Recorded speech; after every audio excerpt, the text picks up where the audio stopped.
Après un calme trompeur en début de matinée, la capitale togolaise a été le théâtre de plusieurs échauffourées ce mercredi, première journée d'une mobilisation citoyenne lancée sur les réseaux sociaux contre le régime parlementaire récemment instauré. De Bekpota à Bassadji, en passant par Adi Dogomé et la Colombe de la Paix, des affrontements ont éclaté entre jeunes manifestants et forces de l'ordre.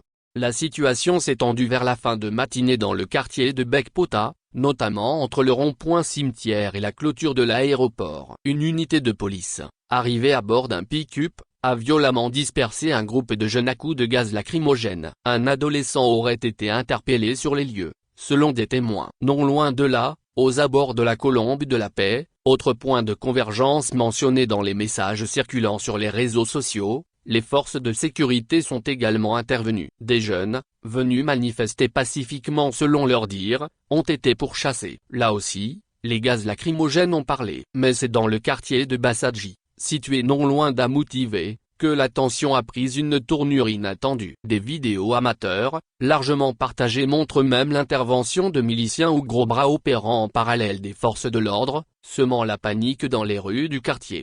À Adi Dogomé, à hauteur du lycée moderne, des pneus ont été enflammés sur la chaussée. Après l'intervention rapide de la police et l'arrestation de quelques manifestants, un calme relatif est revenu, mais la tension reste palpable.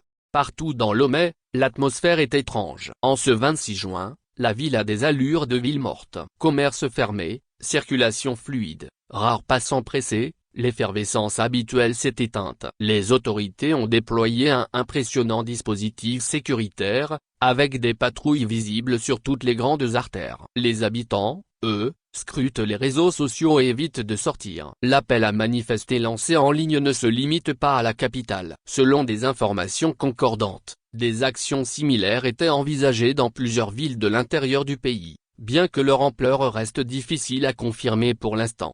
Ces manifestations surviennent dans un contexte politique explosif, quelques semaines après l'entrée en vigueur de la Ve République, et la mise en place d'un régime parlementaire controversé. Faure Gnassingbé, jusque-là président de la République, conserve les rênes du pouvoir en devenant président du Conseil des ministres, une transition perçue par nombre de citoyens comme un simple jeu institutionnel pour prolonger sa domination politique.